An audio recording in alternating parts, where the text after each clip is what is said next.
Hello everyone, welcome to our YouTube channel. तो आज के क्लास में हम लोग पढ़ेंगे डेवलपमेंट ऑफ रिसोर्सेज के बारे में पढ़ेंगे। ठीक है, कि रिसोर्सेज का डेवलपमेंट कैसे होता है। ठीक है, resources are vital for human survival as well as for maintaining the quality of life. जो रिसोर्सेज होता है बहुत ही ज़रूरी होता है। वाइटल मीन्स क्या होता है? इम्पॉर्टेंट होता है। वाइटल मीन्स तो रिसोर्सेज क्या होता है? बहुत ही ह्यूमन सर्वाइवल के लिए ज़रूरी होता है। और क्वालिटी ऑफ लाइफ को मेंटेन करने के लिए भी रिसोर्सेज क्या होता है? ज़रूरी होता है। It was believe that resources are free gift of nature. ऐसा माना जाता है कि रिसोर्सेज क्या है? फ्री गिफ्ट है नेचर के द्वारा। As a result human being used them indiscriminately. और जैसे कि ह्यूमन जो हैं वे रिसोर्सेज को ऐसे मान लिए हैं कि रिसोर्सेज क्या है? फ्री गिफ्ट है, नेचर के द्वारा मिला हुआ है। ठीक है, और इसका इस्तेमाल इनडिस्क्रिमिनेट तरीके से करते हैं। इनडिस्क्रिमिनेट मतलब क्या होता है?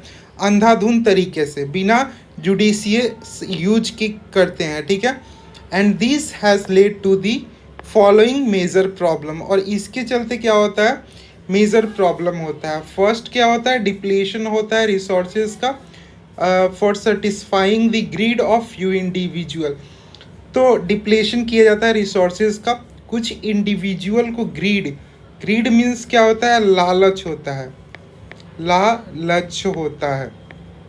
तो कुछ इंडिविजुअल के लालच को सेटिस्फाई करने के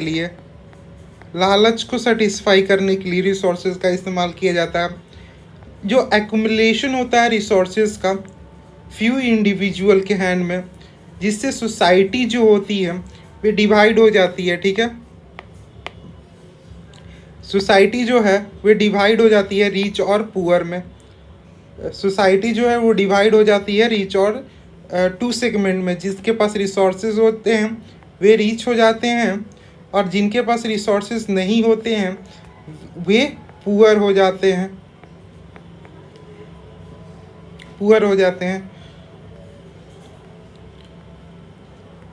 तीसरा क्या है?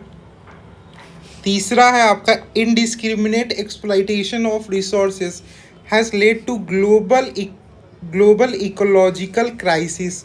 जो इनडिस्क्रिमिनेट एक्सप्लॉइटेशन होता है रिसोर्सेज का, उसके चलते ग्लोबल इकोलॉजिकल क्राइसिस हो जाती है। जैसे कि ग्लोबल वार्मिंग हो गया, ओजोन लेयर डिप्लेशन हो गया, इन्वायरमेंटल पॉल्यूशन हो गया, एंड लैंड डिग्रेडेशन हो गया। ये सारा major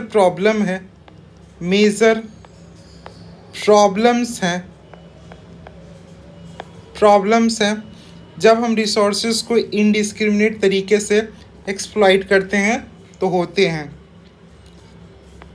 N equitable distribution of resources has become essential for sustain quality of life and global pace.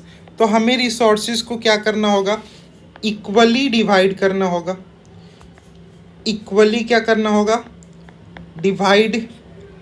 Divide करना होगा। जब रिसोर्सेज को हम इक्वली डिवाइड करेंगे तो उससे क्या होगा? ये आपकी क्वालिटी ऑफ लाइफ को सस्टेन करने में और ग्लोबल पीस को बनाए रखने में मदद करेगी। ठीक है, if the present trend of resources depletion by a few individuals and country continue, the future of our planet is in danger. अगर फ्यू कंट्रीज जो हैं वे रिसोर्सेज को इनडिस्क्रिमिनेट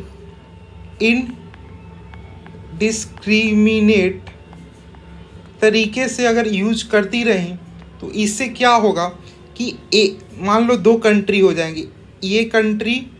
ये रिसोर्सेज को, एक रिसोर्सेज जिनके पास है, दूसरी कंट्री जिनके पास रिसोर्सेज नहीं हो, तो ये अनबैलेंस तरीका हो जाएगा। अब अनबैलेंस हो जाएगा तो अनबैलेंस के चलते क्या होगा कि एक जो कंट्री है ये रीच हो जाएगी, और ये जो कंट्री है ये पुअर हो जाएगी। और इसके चलते क्या होगा कि ये यहाँ के जो लोग होंगे, यहाँ के जो पीपल होंगे, यहाँ के जो पीपल होंगे, इनके पास रिसोर्सेस होगा ही नहीं। और इससे क्या होगी, जो कंट्री है, जो हमारी अर्थ है, वे डेंजर में चली जाएगी। हम फ्यूचर जनरेशन में हमारी जो अर्थ है उसको बहुत ही डेंजर तरीके से सामना करना पड़ेगा। इसीलिए रिसोर्सेज का प्लानिंग करना बहुत ही इसेंशियल हो जाता है for sustainable existence of all form of life, ताकि जितने फॉर्म ऑफ लाइफ हैं उनकी सस्टेनेबल क्या हो, सस्टेनेबल एग्जिस्टेंस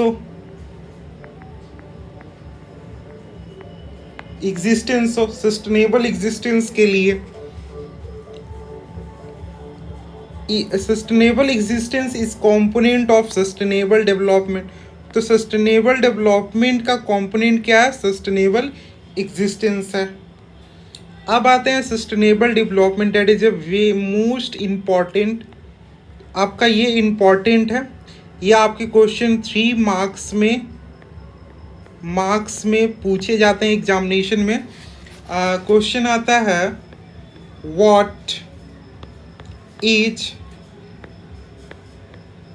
सस्टेनेबल डेवलपमेंट,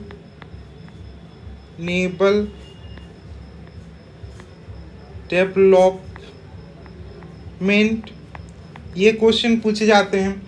और फिर पूछा जाता है आपका लिस्ट 3 एजेंडा 21 भी आता है, उसको हम आगे कवर करेंगे एजेंडा 21 को।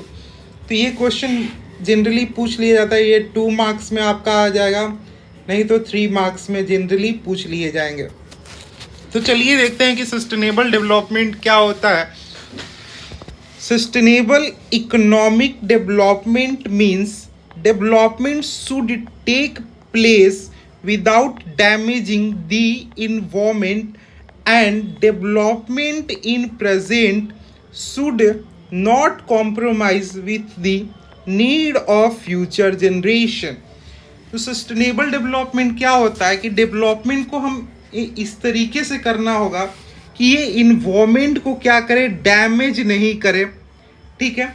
और डेवलपमेंट जो हम प्रेजेंट कर रहे हैं उसके चलते फ्यूचर जनरेशन की नीड को कॉम्प्रोमाइज ना करना पड़े, तो उस डेवलपमेंट को हम लोग क्या कहते हैं, सस्टेनेबल डेवलपमेंट कहते हैं। अब उसके बाद है रियो डी जेनरियो अर्थ समिट 1992, ये भी इम्पोर्टेंट है, ठीक है। इन जून 1992, ये डेट आपको याद रखना है, more than 100 head of state मतलब हेड ऑफ स्टेट कौन होते हैं, प्रेसिडेंट होते हैं। तो लगभग 100 देश के प्रेसिडेंट कहाँ पे मिले, रियो डी जेनरियो में। और ये रियो डी जेनरियो कहाँ पे है, ब्राज़ील में है। For first international earth summit के लिए मिले थे। ये इम्पोर्टेंट है, किस लिए मिले थे, फर्स्ट इंटरनेशनल अर्थ समिट के लिए मिले थे। और क्वेश्चन पूछ लिया जाएगा कि फर्स्ट इंटरनेशनल अर्थ समिट कब हुआ था और कहाँ पे हुआ था। तो ये 1992 में हुआ था, ब्राज़ील के शहर में हुआ था, ठीक है। The summit was convened for addressing urgent problem of environmental protection and socio economic development. और इस समिट में किस लिए ये समिट लाया गया था, जो भी प्रॉब्लम थी इन्वायरमेंटल प्रोटेक्शन से रिलेटेड, सोशो इकोनॉमिक डेवलपमेंट से रिलेटेड ग्लोबल लेवल पर, उसके लिए रियो डी जेनरियो अर्थ समिट किया गया था। जो असेंबल लीडर थे उन्होंने एक डिक्लेरेशन साइन किया किस पर, ग्लोबल क्लाइमेट चेंज और बायोलॉजिकल डाइवर्सिटी पर किया। जो रियो कन्वेंशन है इसमें क्या है, ग्लोबल फॉरेस्ट प्रिंसिपल को अपनाया गया और एजेंडा 21 को अपनाया गया, ताकि क्या किया जा सके, सस्टेनेबल डेवलपमेंट को अचीव किया जा सके 21 सेंचुरी में। ये इम्पोर्टेंट है, ठीक है। अब उसके बाद एजेंडा 21 आता है, that is a most important question पूछ लिया जाता है। इसमें से आपको एम पूछा जाएगा, एम क्या है एजेंडा 21 को, ये क्वेश्चन आता है एग्जामिनेशन में, ठीक है। इट इज डिक्लेरेशन, एजेंडा 21 क्या है, एक डिक्लेरेशन है जो कि वर्ल्ड लीडर के द्वारा साइन किया गया था 1992 में। कहाँ पे, United Nation Conference on Environment and Development, UNCED में किया गया था, which took place at Rio de Janeiro, जो कि रियो डी जेनरियो ब्राज़ील में हुआ। इसका एम क्या था, एम क्या था, um that is the most important, um पूछा जाएगा एग्जामिनेशन में। तो एम क्या था, अचीव करना, ग्लोबल सस्टेनेबल डेवलपमेंट को अचीव करना एम था। और it is agenda to combat, combat का मतलब होता है फाइट, यानी ये एजेंडा किसके लिए था, जो भी इन्वायरमेंटल डैमेज है, पॉवर्टी है, डिसीज है, global through global corporation and common interest and mutual need and share responsibility. तो हमें क्या करना होगा, जितने भी पॉवर्टी है पूरे कंट्री में, इन्वायरमेंटल डैमेज है, डिजीज़ है, उससे हमें फाइट करना होगा। कैसे, ग्लोबल कॉरपोरेशन से, और कॉमन इंटरेस्ट होना चाहिए, और हमें म्यूचुअल नीड की ज़रूरत पड़ी है, ताकि सभी जो कंट्री है अपना रिस्पॉन्सिबिलिटी को शेयर करें इन इन्वायरमेंटल डैमेज से फाइट करने के लिए, पॉवर्टी से फाइट करने के लिए, डिसीज से फाइट करने के लिए। वन मेजर ऑब्जेक्टिव, ऑब्जेक्टिव और एम दोनों एक ही चीज़ है, ठीक है। जहाँ पर ऑब्जेक्टिव दिखे यहाँ पे मतलब एम। सेकेंड एम क्या था, फर्स्ट एम था कि आप लिख सकते हो, it is an agenda to fight from environmental damage, poverty, disease, और भी आप ऐड कर सकते हो। सेकेंड ऑब्जेक्टिव क्या है, agenda 21 is the every local government should draw it own local agenda 21। और इसका सेकेंड ऑब्जेक्टिव ये है कि हर एक जो लोकल गवर्नमेंट है उसको अपना एजेंडा 21 को अपनाना होगा, तब जाके हम क्या कर सकते हैं, लोकल लेवल पे पॉवर्टी को ख़त्म कर सकते हैं, लोकल लेवल पे ख़त्म करेंगे। अगर लोकल लेवल पे पॉवर्टी ख़त्म होता है तो ग्लोबल लेवल पर भी धीरे धीरे क्या होगा, ख़त्म होते चला जाएगा। तो आई होप आपको ये इस पेज में कोई भी डाउट नहीं होगा। ये इस पेज को मैंने बहुत ही डिटेल में कवर कर दिया है। उसके बाद नेक्स्ट क्लास में हम लोग पढ़ेंगे रिसोर्सेज प्लानिंग के बारे में। तो आज के लिए इतना ही। Thank you for watching, thank you for